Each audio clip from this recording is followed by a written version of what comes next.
human mechanic fixed the crying fledgling's toy, unaware the alpha vampire was watching. The old metal gears made their last click as Mara Sullivan wiped her dirty hands on her work apron. Another 16-hour day at Sullivan's machine repair shop was finally done. The dim light from her workshop's single overhead bulb made long shadows across scattered clock parts, steam pipes, and half-built machines that kept the human part of the city working. Outside, the city of New Salem had become quiet during its scary twilight hour, that dangerous time when good people rushed home because the night belonged to them, the vampires. Mara had learned a long time ago to keep her head down and her workshop locked tight after sunset. 26 years of living in the split city had taught her that staying alive meant staying invisible, especially for a working-class mechanic in the human section, where hope was as hard to find as steady work. She was reaching for the heavy iron lock when a sound cut through the night air, a child scared crying that made her blood run cold. No, no, no, she thought, her hand freezing on the lock. Don't get involved. Lock the door. Pretend you didn't hear anything. But the crying grew louder, more desperate, bouncing off the narrow brick walls of Copper Street. It was the sound of pure fear, the kind that reached into your chest and squeezed your heart until you couldn't breathe. Mara cursed under her breath and pulled the door open. The scene that met her was like something from a bad dream. A small figure, barely more than a child, stumbled down the stone street, pale as moonlight and shaking like a leaf in a strong wind. The kid couldn't have been more than 7 or 8, with platinum-colored hair that seemed to glow in the darkness, and clothes that looked expensive even when torn and dirty. But what made Mara's breath catch wasn't the child's strange appearance. It was what the kid was holding against their chest, a mechanical toy that had clearly seen better days. Gears hung loose, springs had snapped, and one of the tiny brass wings was barely attached. A vampire child, Mara realized with growing fear. A fledgling. Please, the child sobbed, looking right at her with eyes that seemed too old for such a young face. Please, it's broken. I can't make it work anymore. Before Mara could answer, the sound of heavy boots echoed from the shadows behind the child. 2 huge figures came out from the darkness between buildings, vampire guards in black leather, their eyes glowing red in the dim light. Even from 50 feet away, Mara could see the sharp teeth shining as they spoke. The air went this way, one growled, his voice carrying easily through the night air. Lord Silas will have our heads if we don't find the little brat soon. Should never have run off during the blood moon ceremony. Spoiled little prince thinks they can just walk into human territory whenever they please. The child whimpered and looked back over their shoulder, fear written across their delicate face. Without thinking, Mara stepped forward and grabbed the fledgling's hand. In here, she whispered urgently, pulling them into her workshop. Quickly now. She slammed the door shut and threw the lock, her heart pounding against her ribs. Through the dirty window, she watched the guard shapes prowl past, their voices growing quieter as they continued down the street. They're looking for you, Mara said quietly, turning to face the child who was now huddled in the corner, still holding the broken toy. The fledgling nodded, tears running down their pale cheeks. I just wanted to see the human district. Everyone always says how dangerous you are, but you seem... She paused, searching for words. You seem... sad like me. Mara felt something twist in her chest. She knelt down to the child's level, noticing how their clothes, silk and velvet, screamed of vampire royalty. This wasn't just any fledgling. This was someone important. What's your name, sweetie? Ember. And this is Mr. Clockwork. She held up the broken mechanical toy, a small brass bird with complicated gears visible through its see-through chest. My birth father made it for me before the other vampires made him disappear. It used to sing lullabies, but now it won't work anymore. Mara's throat tightened. Politics and family lines were complicated in vampire society. She'd heard enough whispered stories to know that much. But looking at this scared, lonely child, she didn't see a dangerous monster. She saw a kid who missed their parent and wanted their favorite toy fixed. Let me take a look, Mara said gently, taking the delicate machine. Her steady hands made quick work of the repairs. Ember watched in amazement as Mara cleaned each gear, replaced the broken spring with one from her spare parts collection, and reconnected the tiny wires with careful precision. "There," she said finally, winding a small key on the bird's back. "Let's see if he remembers how to sing." The mechanical bird came to life with a soft whirring sound. Its brass wings began to flutter, its tiny head turned from side to side, and then a gentle melody filled the workshop. It was hauntingly beautiful, nothing like the harsh factory sounds Mara was used to hearing. Ember's face changed with joy. For the first time since running into the shop, they smiled, and Mara was struck by how human that smile looked. "Thank you," Ember whispered, hugging the toy close. "Thank you so much. You're the first person who has ever been kind to me just because you wanted to be." Heavy footsteps echoed outside again, closer this time. Both guards had returned, and they were moving slowly, carefully, checking every door and window. "Hide," Mara breathed, pointing to a large storage cabinet. "Whatever happens, don't come out until I tell you it's safe." Ember nodded and scrambled into the cabinet, Mr. Clockwork still singing softly in their arms. The footsteps paused right outside Mara's door. As she stood there in the silence, waiting to see if she just signed her own death sentence, one thought kept running through her head. "I just helped a vampire heir escape. I just got involved in vampire politics. God help me! What have I done?" The guards' voices grew distant once more, and Mara let out a shaky breath. She'd managed to keep the child safe for now, but she had no idea that her simple act of kindness had just changed the course of both of their lives forever. 24 hours later, Mara was beginning to think she might actually survive her moment of stupidity. She had spent the entire day jumping at every sound, expecting vampire enforcers to break down her door at any moment. But as evening came closer and her workshop remained untouched, she started to hope that maybe, just maybe, little Ember had made it home safely without anyone finding out who helped them. She was dead wrong. At exactly 9:47 p.m., her world exploded. The reinforced steel door of her workshop didn't just open, it exploded. The entire frame ripped away from the brick wall as if it was made of paper, sending chunks of metal and broken brick flying across the room. Mara dove behind her workbench as debris rained down around her, her ears ringing from the thunderous crash. Through the settling dust, she saw them, a dozen vampire warriors in midnight black tactical gear, their eyes glowing like red coals in the darkness. They moved with inhuman speed and precision, spreading out to surround her hiding spot before she could even think about running. But it wasn't the soldiers that made every human on Copper Street slam their shutters closed and lock their doors. It was him, Lord Silas Blackstone. He stepped through the ruined doorway like death itself. He was tall, easily 6 feet tall, with shoulder-length black hair and pale skin that seemed to absorb the light around him. His expensive black coat billowed in the night wind, and the silver pins on his collar marked him as Alpha of the Northern Coven.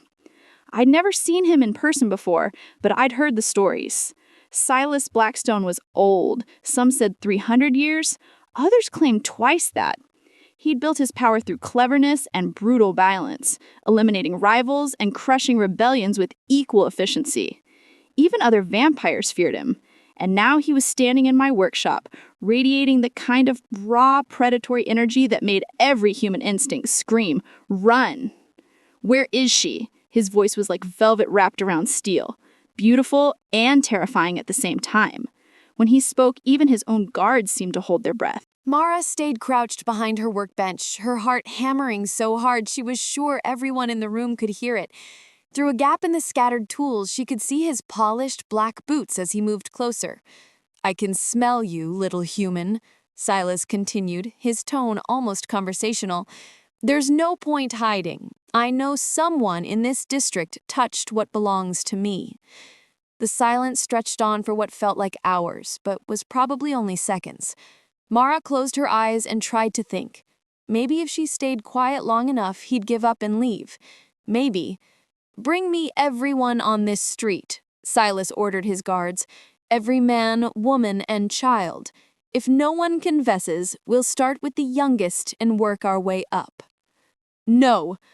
The word hit Mara like a physical blow. She thought about Mrs. Chen next door with her twin toddlers, about old Mr. Rodriguez who could barely walk anymore, about all the innocent people who would die because she'd been too soft-hearted to turn away a scared child. Before she could lose her nerve, Mara stood up. It was me. The words came out steadier than she had expected, though her legs were shaking so badly she had to grip the workbench for support. Every vampire in the room turned to stare at her, but she only had eyes for Silas. Up close, he was even more terrifying. His face was sharp angles and perfect features that belonged in a museum painting. But his eyes were the deep red of fresh blood, and they seemed to look straight through her soul. You. Silas moved toward her with that fluid vampire grace, stopping just close enough that she could feel the unnatural cold coming from his skin. You, the one who dared touch my air. Mara lifted her chin, surprised by her own defiance. Your heir was scared and alone. They needed help. Something flickered across Silas's features, maybe surprise or confusion. And you thought it wise to interfere with vampire business. I thought it was wise to help a frightened child. If that's a crime worth dying for, then go ahead and kill me. But don't you dare hurt my neighbors for something I did. The workshop went completely silent. Even the night sounds from the street seemed to fade away. Silas studied her face for a long moment, his red eyes unreadable. Then, to everyone's complete shock, he dropped to one knee in front of her. "Thank you," he said, his voice carrying clearly through the sudden hush. "You showed kindness to my child when you had every reason to turn them away. You risked your life for someone you didn't even know." Mara's mouth fell open. Around the room, she could see the vampire guards exchanging confused looks. Outside, she heard the distant sound of window shutters cracking open as curious humans tried to understand what they were witnessing. The most feared vampire in New Salem was kneeling before a human mechanic, in public, in front of witnesses. I don't understand," Mara stammered, completely lost. Silas rose gracefully to his feet, but the damage was already done. The image was burned into everyone's memory, the alpha vampire showing respect to a human woman. "Ember told me what you did," he said quietly, "how you fixed her toy, how you comforted her, how you hid her from my guards even though you knew it could mean your death." His red eyes seemed to glow brighter. That kind of courage deserves recognition. Before Mara could respond, he turned to address his guards, and by extension, the entire district that was definitely listening. "Let it be known that this human is under my protection," Silas announced, his voice carrying absolute authority. "She showed mercy to mine. Any who harm her answer to me personally." With that, he strode toward the room and doorway. But at the threshold, he paused and looked back at her one more time. "Be careful, Miss Sullivan," he said, and there was something almost gentle in his tone. "You've just made yourself very interesting to some very dangerous people." Then he was gone, taking his guards with him and leaving Mara alone in her destroyed workshop, wondering what the hell had just happened to her life. The first sign of trouble came at dawn. Mara was sweeping glass and debris from her workshop floor when she noticed the silence. Copper Street was always busy by 7 a.m., vendors setting up their stalls, children running to school, the steady hum of working-class life beginning another day. Instead, she found empty sidewalks and closed windows. Even Mrs. Chan's fruit cart, which had sat on the same corner for 15 years, was nowhere to be seen. The second sign came when she tried to open her bank account to pay for door repairs. "I'm sorry, Miss Sullivan," the nervous clerk stammered, avoiding her eyes. "Your account has been flagged. Federal Vampire Affairs Division has frozen all transactions pending investigation." Mara stared at him in disbelief. Investigation for what? "Suspected collaboration with hostile, supernatural entities," he whispered, sliding a formal notice across the counter with shaking hands. By noon, Mara was sitting in a windowless interrogation room facing two stone-faced agents that looked like they'd stepped straight out of a government nightmare. Agent Morrison was a tall, thin man with dead eyes and a permanent scowl. His partner, Agent Kelly, was younger but somehow seemed even more dangerous, the kind of person who smiled while delivering threats. "Let's start simple," Morrison said, flipping through a thick file with her name on it. "How long have you been working as a vampire sympathizer?" "I'm not," Mara began. "3 witnesses saw the alpha vampire kneel before you. That's not normal behavior, Miss Sullivan. Vampires don't show respect to humans unless there's a very good reason." "He was thanking me for helping his child," Mara said, trying to keep her voice steady. "That's all." Morrison laughed, a harsh, bitter sound. "His child? You mean the heir to the most powerful vampire coven in the region? The same heir whose bloodline goes back for centuries?" He leaned forward, his eyes glittering with hate. "And you expect us to believe you just happened to help them out of the goodness of your heart?" "Yes," Morris said firmly, "because that's exactly what happened." The interrogation continued for 6 hours, the same questions over and over, delivered with increasing hostility. They wanted to know about secret meetings that never happened, about payments she'd never received, about plans she'd never made. By the time they released her with a warning to stay available for further questioning, the sun was setting and Mara's entire life had changed.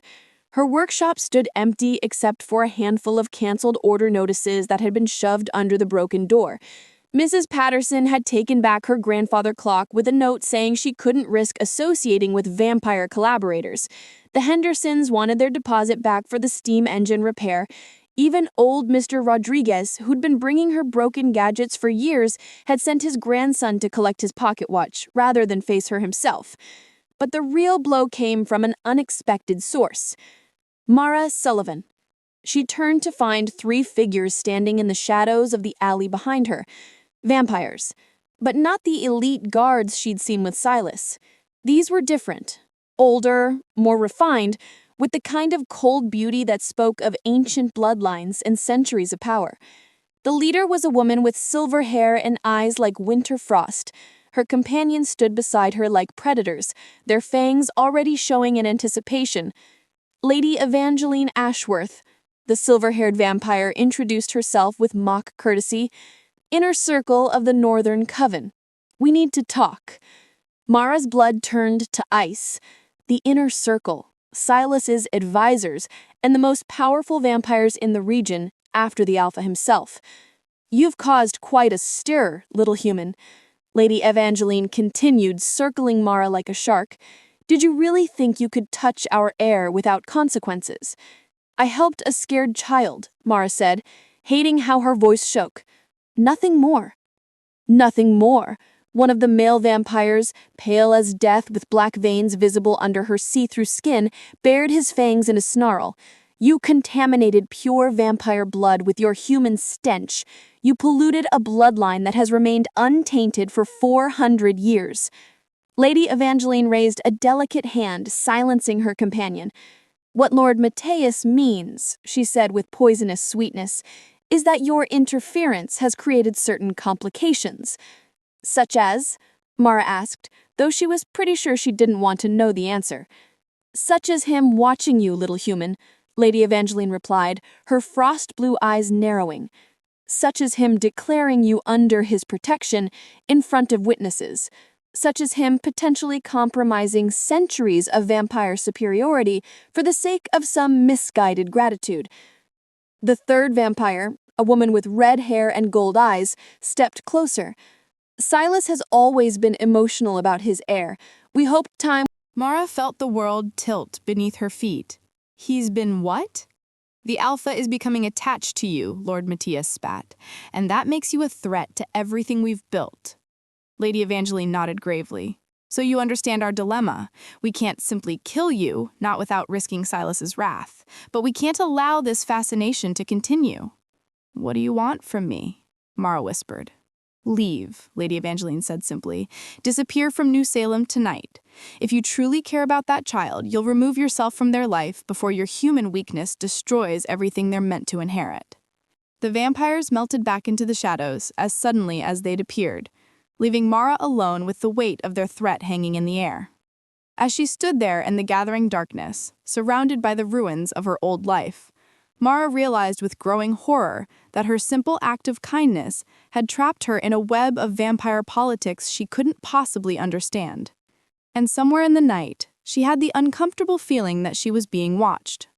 3 days after the Inner Circle's threat, Mara was seriously considering taking their advice and disappearing into the night. Her savings were nearly gone. Her workshop remained empty of customers, and every shadow seemed to hide potential enemies. She was packing the few belongings she couldn't bear to leave behind when she heard a familiar sound drifting through the broken doorframe, the gentle melody of Mr. Clockwork's lullaby. "Kind lady?" a small voice called from the darkness outside. "Are you still here?" Mara's heart clenched. Ember! The fledgling appeared in the doorway, clutching their mechanical bird and looking nervously around. In the dim light, she could see they were dressed in simpler clothes tonight, dark pants and a hooded jacket that made them look more like a human child than vampire royalty. "I wasn't supposed to come," Ember whispered, stepping into the workshop. "But I heard the other vampires talking. They said you might go away because of me." Mara knelt down to the child's level, her throat tight with emotion. "Oh, sweetie, this isn't your fault." "Yes, it is," Ember said, tears glittering in her 2 old eyes. "My birth father disappeared because he loved me too much. Now you're in trouble because you were nice to me." She clutched Mr. Clockwork tighter. "Maybe I really am cursed." Without thinking, Mara pulled the child into a gentle hug. Ember was cold. All vampires ran cold, but they fit perfectly against her shoulder, small and fragile, and desperately in need of comfort. "You are not cursed," Mara said firmly. "You're a sweet, brave child who deserves kindness. Don't let anyone tell you otherwise." Ember buried her face against her neck, and Mara felt wetness that might have been tears. For several minutes they stayed like that, a human woman and a vampire heir finding comfort in each other's company, while the dangerous world waited outside. Neither of them noticed the tall figure standing motionless in the shadows across the street. Silas had been watching over Mara's workshop for 3 nights, making sure the Inner Circle kept their distance while he decided what to do about the impossible situation. He told himself it was simple protection, repaying a debt to the woman who'd shown kindness to his heir. But watching her hold Ember with such genuine tenderness, he felt something stir in his chest that he thought had long since died. When was the last time anyone had touched his child with love instead of fear? When was the last time Ember had smiled without calculation or politics behind it? In 3 centuries of existence, Silas couldn't remember ever seeing such pure, uncomplicated affection. "She makes the nightmares go away," Ember was saying, her voice muffled against Mara's shoulder. "When I'm with the kind lady, I don't dream about blood and death anymore." Mara's hands stroked her platinum hair with infinite gentleness. "Everyone deserves peaceful dreams," she murmured. "Especially children." Something twisted painfully in Silas's chest. His own childhood, what he could remember of it, had been nothing but violence and survival. He'd assumed that was simply the vampire way, that gentleness was weakness to be eliminated. But seeing his heir relaxed and happy in human arms, he began to wonder what else he might have been wrong about. Over the following weeks, a strange routine developed. Ember would slip away from the vampire compound after midnight, when even the guards were drowsy, and spend an hour or 2 in Mara's workshop. Sometimes they just talked. Sometimes Mara would show her how her mechanical devices worked. Sometimes they would sit in comfortable silence while Mr. Clockwork played his lullabies. And always, Silas watched from the shadows. He began to learn things about Mara that surprised him. She was intelligent, not just with mechanical skills, but with genuine insight into people and problems. She was brave in quiet ways, never backing down from what she believed was right, even when it put her in danger. And she was lonely, though she tried to hide it behind busy work and forced smiles. One night, he decided to make his presence known. "Don't be afraid," he said softly, stepping into the pool of light from her workshop's single lamp. Mara spun around, instinctively moving to shield Ember with her body, but she didn't scream or run. "How long have you been watching us?" she asked, her voice steady, despite the tremor he could hear underneath. "Long enough," Silas replied, keeping his distance. Up close, she was smaller than he'd remembered, barely reaching his shoulder, but there was steel in her spine that impressed him. Safe from what? There was a hint of challenge in her tone that made his lips quirk upward. Me? Safe from my inner circle, Silas said honestly. They're unpleased with recent developments. Mara's jaw tightened. They made that clear. Silas felt a surge of anger. They threatened you directly? They suggested I left town for everyone's good, Mara said, lifting her chin defiantly. Apparently, my human weakness is corrupting your heir's pure vampire nature. To her surprise, Silas laughed, a rich, genuine sound that transformed his entire face. If what I've observed these past weeks is corruption, then perhaps we vampires could use more of it. Their eyes met across the small workshop, and something passed between them, a recognition perhaps, or the first spark of understanding. Why? Mara asked quietly. Why risk your people's anger to protect me? Silas looked at Ember, who had fallen asleep curled up on an old blanket, Mr. Clockwork still playing softly in their arms. Because, he said gently, you gave my child something I never could. What's that? Peace. When Mara woke the next morning, she found supplies for her workshop stacked neatly outside her door. Brass fittings, precision tools, rare clockwork components that would have cost her months of wages. There was no note, but she didn't need one.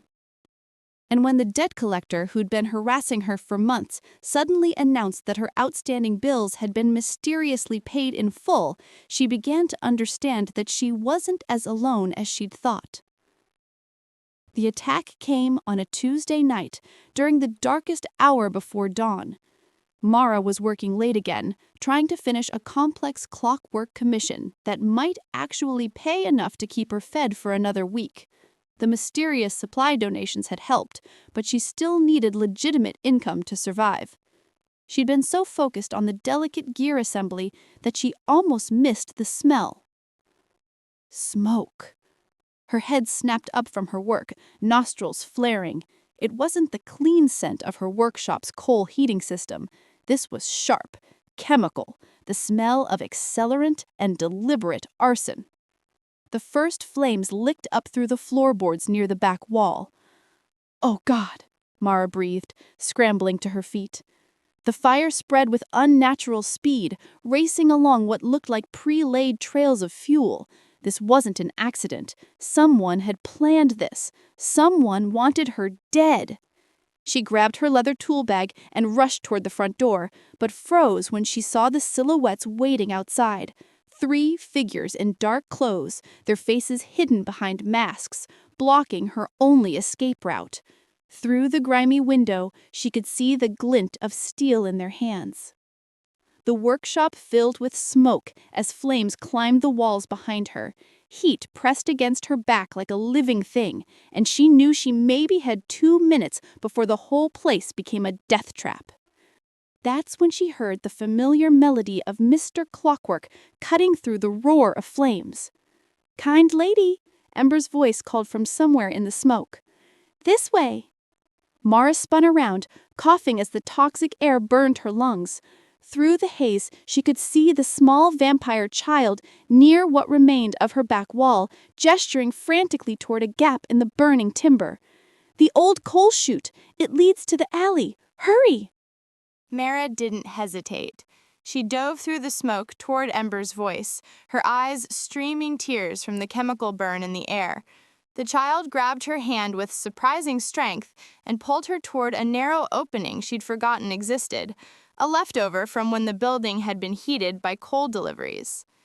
The metal chute was hot to the touch and barely wide enough for an adult, but it was their only chance.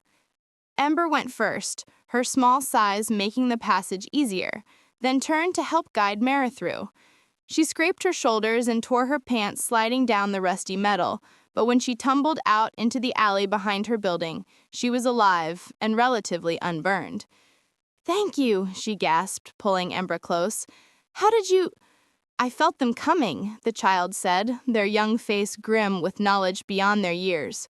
"Bad vampires have a different smell than good ones. I came to warn you, but I was almost too late." Through the narrow alley, they could hear the assassins realizing their prey had escaped. Heavy boots pounded around the building toward their hiding spot. "We need to run," Mara whispered, but Ember shook her head. "They're too fast. We can't outrun vampires." The child looked up at her with those two old eyes. "But maybe we can hide until—" The first assassin rounded the corner, moving with inhuman speed. His face was pale and gaunt with the kind of ancient hunger that spoke of centuries spent killing. When he saw them, he smiled, revealing fangs that gleamed like ivory daggers. "Found you," he hissed, raising a wicked-looking blade. "The inner circle sends their regards, human." Mara pushed Ember behind her and raised her heavy tool bag as a pathetic shield, knowing it wouldn't make any difference. The vampire was already in motion, crossing the 20 feet between them in a heartbeat. The blade was inches from her throat when the night exploded. Silas Blackthorn materialized out of darkness like vengeance itself. His hand closed around the assassin's throat and, with a casual twist, he separated the vampire's head from his shoulders. Ancient blood sprayed across the alley walls as the body crumbled to dust. The second assassin tried to flee, but Silas moved faster than human eyes could follow. One moment the killer was running, the next he was screaming as Silas's claws tore through his chest and ripped out his still-beating heart. The third assassin, seeing his companions destroyed in seconds, dropped his weapon and raised his hands. "Please, Lord Silas, we were only following orders." "Whose orders?" Silas's voice was barely recognizable, a primal growl that seemed to come from the depths of hell itself. "The inner circle. They said she was corrupting you. They said—" He never finished the sentence. Silas moved like liquid shadow, and suddenly the assassin was nothing but dust blowing away on the night wind. In the sudden silence that followed, Mara became aware that windows were opening throughout the district. Dozens of human faces peered out at the scene. Silas standing over the remains of 3 dead vampires, his protective fury radiating outward like heat from a forge. He turned toward her, and she saw that his red eyes were blazing with an intensity that should have terrified her. Instead, she felt something warm and unexpected unfurl in her chest. "Are you hurt?" he asked, his voice gentler now, but she could hear the barely controlled violence still simmering underneath. "No," she managed, her throat dry from smoke and shock. "Ember saved me." Silas looked at his heir with pride and relief, then back at Mara with something deeper, something that made her pulse quicken in ways that had nothing to do with fear. "This ends now," he said, loud enough for every listening human and vampire in the district to hear. "Anyone who threatens what is mine will face the same fate." "What is mine?" The words hung in the air like a declaration of war.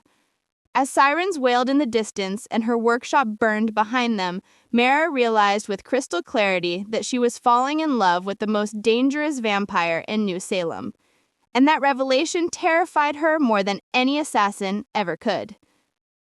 The poison struck 3 days after the assassination attempt. Mara was in her temporary workshop, a converted storage room that Silas had quietly arranged for her, when Ember stumbled through the door, her face pale as moonlight and her small body trembling violently. "Kind lady," they gasped, collapsing to her knees. "I don't feel good. Everything hurts." Mara rushed to catch Ember as she swayed, her heart lurching when she felt the fever burning through her cold vampire skin. Ember's platinum hair was damp with sweat, and her usual bright eyes were unfocused and glassy. "What happened?" she asked, supporting Ember's weight. "When did you start feeling sick?" "This morning," she whispered, her voice barely audible. "After breakfast. Lord Matthias gave me special blood, said it would make me stronger." They doubled over, retching violently. Ice flooded Mara's veins. Lord Matthias, one of the inner circle vampires who'd threatened her in the alley. If he'd given Ember something— "We need to get you to your father," Mara said urgently. But Ember shook her head weakly. "Can't," she said. "They said if I got sick, it meant someone was trying to poison me. They said it was probably someone who pretended to care but really wanted to hurt me." The pieces clicked together in Mara's mind with horrifying clarity. This wasn't just poisoning, it was a setup. The inner circle was using Ember as bait to destroy her relationship with Silas. But before she could explain, angry voices erupted outside the storage room. "There she is!" Agent Morrison's voice cut through the night air. "Mara Sullivan, you're under arrest for attempted murder of a vampire heir." The door burst open, revealing a crowd of FEAD agents, human police, and what looked like half the neighborhood. Behind them, Mara could see the twisted faces of an angry mob, humans who'd lived in fear of vampires their entire lives and finally had someone to blame for their suffering. "Step away from the child," Agent Kelly shouted, with his weapon drawn. "We know what you've done." "I haven't done anything," Mara protested, but even as the words left her mouth, she realized how it looked. She was holding a dying vampire child alone in a secret room with no witnesses to her innocence. "We have evidence," Morrison sneered, pulling out a small glass vial. "This was found in your old workshop ruins. Concentrated silver nitrate, lethal to vampires when administered in blood." He held up a second item, a syringe. "Your fingerprints are all over it." "That's impossible," Mara breathed, but her heart was sinking. The inner circle had planned this perfectly. They'd poisoned Ember with something that would cause symptoms, planted evidence in her burned workshop, and timed it to maximize the damage to her reputation. "She's been planning this all along," someone shouted from the crowd. "Vampire sympathizer, my ass. She's been trying to kill them from the inside." "Murr!" another voice called. "She used that poor child to get close to their leader." Ember tried to speak, but their voice was too weak, and the crowd was too loud. Rough hands seized Mara's arms, dragging her away from the child despite her struggles. "No!" she cried out. "Ember needs help. Please, whatever you think I've done, don't let her die because of it." But her pleas fell on deaf ears. The mob's bloodlust was up, and they'd found their perfect scapegoat, a human who dared to cross species lines and now appeared to be exactly the monster they'd always expected her to be. As they dragged her toward the waiting police van, Mara caught sight of a familiar figure standing at the edge of the crowd.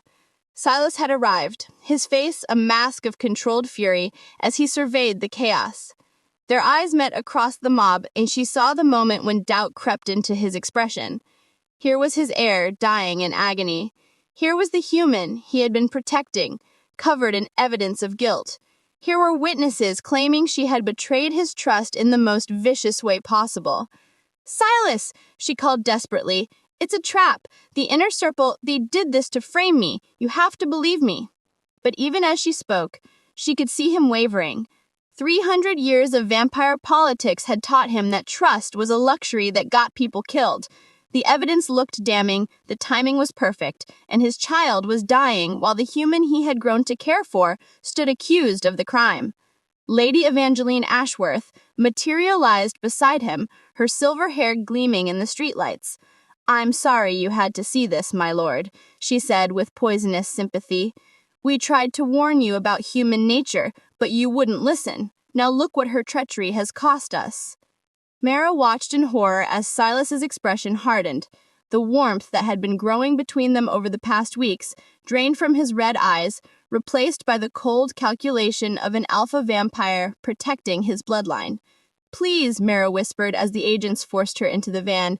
"Don't let them win. Don't let Ember die." The van doors slammed shut, cutting off her view of the crowd. Through the small window, she caught one last glimpse of Silas, standing motionless in the street, torn between the evidence of his eyes and the instincts of his heart. As they drove toward what she was certain would be her execution, Mara realized that the inner circle had achieved something even more devastating than her death. They destroyed the fragile trust between her and Silas, turning them against each other at the moment when they needed each other most. And somewhere in the vampire compound, Ember was dying while the real killers celebrated their victory. The execution platform had been built in the center of New Salem's main square, a grim wooden structure that served as a stark reminder of the city's brutal justice system. Dawn was breaking over the gathered crowd, hundreds of humans who had come to witness what they believed would be the righteous killing of a vampire collaborator. Mara stood on the platform with her hands tied behind her back, flanked by grim-faced FVAD agents. The past 48 hours in detention had been a nightmare of accusations and interrogations, but she'd maintained her innocence even as the evidence mounted against her. Below, the crowd bayed for blood with the kind of vicious enthusiasm that made her stomach turn. These were her neighbors, people she'd lived among for years, and they were screaming for her death with genuine hatred in their voices. "Citizens of New Salem!" Agent Morrison's voice boomed across the square. "We are gathered today to witness justice for crimes against both human and vampire law. Mara Sullivan stands accused of attempted murder of a vampire heir, an act that threatens the fragile peace our city depends on." The crowd roared its approval. From her vantage point, Mara could see vampire observers stationed around the square's edges, members of various covens, who had come to ensure the human authorities followed through on their promise of execution. But she noticed something else. Several of the vampire watchers looked tense, their eyes constantly scanning the crowd as if expecting trouble. Whatever was happening, not all the supernatural community was united behind her death sentence. "Do you have any final words?" Morrison asked, clearly relishing his moment in the spotlight. Mara lifted her chin, her voice carrying clearly across the square. "I am innocent. I would never harm Ember or any child. The people who really poisoned them are standing among you, watching you kill the wrong person." A wave of angry shouts rose from the crowd, but Mara pressed on. "When you find out the truth, and you will, remember this moment. Remember how eager you were to believe the worst about someone who only tried to help." Morrison signaled to the executioner, a hooded figure who stepped forward with a silver-bladed axe designed specifically for dealing with supernatural threats or those accused of working with them. The crowd fell silent in anticipation. That's when the ground began to shake. It started as a low rumble, barely noticeable at first. Then the tremors grew stronger, rattling windows and sending loose stones tumbling from nearby buildings. People in the crowd looked around nervously, confused by the sudden seismic activity. The rumbling became a thunder, and suddenly the source became clear. Lord Silas Blackthorn rode into the square at the head of a small army, vampire warriors on midnight black horses surrounding the platform, their weapons drawn and their eyes blazing with supernatural fury. But it was Silas himself who commanded every eye. Dressed in battle armor that gleamed like liquid shadow, his presence so powerful that even the bravest humans in the crowd stepped back instinctively. "Stop this execution." His voice boomed across the square with alpha authority that brooked no argument. Agent Morrison stepped forward, his hand on his weapon. "Lord Blackthorn, you have no authority here. This is human justice for human crime." "Can I call you mother?" she whispered.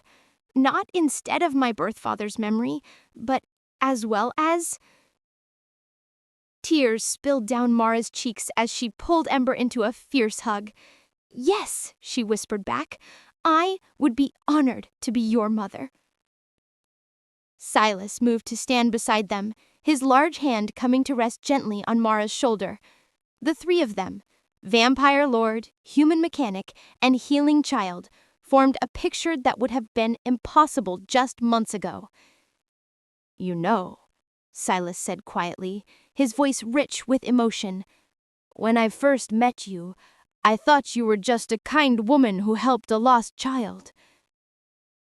Mara looked up at him, still holding Ember close. "And now?" He reached down and clasped her free hand in his, their fingers interlacing with perfect familiarity.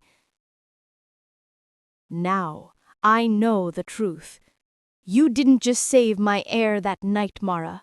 You saved my bloodline from becoming something cold and empty." His red eyes gleamed with love and certainty. "You brought light into our darkness. You showed us what we could become."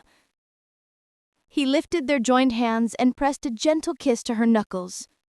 "You saved my bloodline," he said, his voice carrying the weight of absolute truth. "Now, you are part of it forever." Outside, the sun was setting over New Salem, painting the sky in shades of hope and possibility. In the distance, the mixed species patrols began their evening rounds, protecting a city where humans and vampires were learning to build something better together. And in a small workshop on Copper Street, a family born from impossible circumstances celebrated the love that had transformed their world.